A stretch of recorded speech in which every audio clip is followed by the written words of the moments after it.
nga day. Oo. Ang among una nga nasangyawan ni Nori, ingon niya, ang iyahang mama is katikista. So dito daw sa tuod, kay nagtabang daw og mga basta programa sa simbahan. So nangutanan ko sa iyaha kung unsa ilang religion. So Pilipinista. Ay, Katoliko? Filipinista. Ay, dili Katoliko, di ay. Sorry, okay.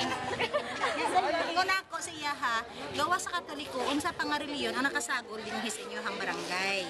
So ingon niya, IFI meaning Independiente Filipinista na mo na siya. Dayon, sa pa to, biyasang protestante. So ingon ako sa iyaha, sa imo muna ang tanan nga reliyon, gusto kay magkalahi man ang pagtuluhan. So ingon niya dili tingali. So ingon na siya dili tingali. So ingon ako sa iyaha kanang uyon ko sa imuhang ubag nga dili jud. Okay, bisan sa panahon ni Jesus, ingon ako naa po di ay mga laing pagtulunan nga lahi kaysa gina-promote ni Jesus nga pagtuluhan. Anang mga ito magitumbukan nila si Jesus, di ba?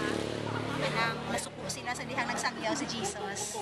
Kay lahi ang pagtuluhan nila, lahi po tong pagtuluhan nga gina-promote ni Jesus.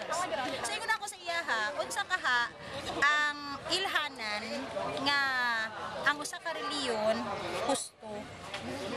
Ingon niya, ambot kaha. Ito akong gibasa sa iyaha ang Juan 4:23. Na ingon iyang Bible among gigamit. Ingon dito sa iyang Bible, karon na ang panahon nga ang matuod nga mga magsisimba musimba sa amahan. Sa dili ako siyang ipangutana unya according sa Bible kinsa man ang simbahon niya ang amahan. So how about ang mga reliyon nga sa anak kasimba? So wala siya katubag.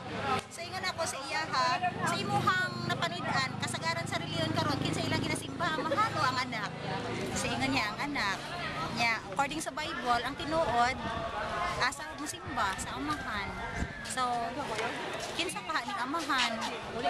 So wala na ko nagtubag sa question kinsa ang amahan o kinsa kaha ning Diyos. Kay ingon ni Jesus na siya'y amahan na siya'y Diyos. So gibasa lang nako sa iyaha to ang Juan gihapon 20:16-17. So dayon nag-offer na dayon ko og Bible tract bahin kay Jehovah kung kinsa siya. So pabalik siya kay na curious daw siya kinsa sa Jehovah. Salamat eh.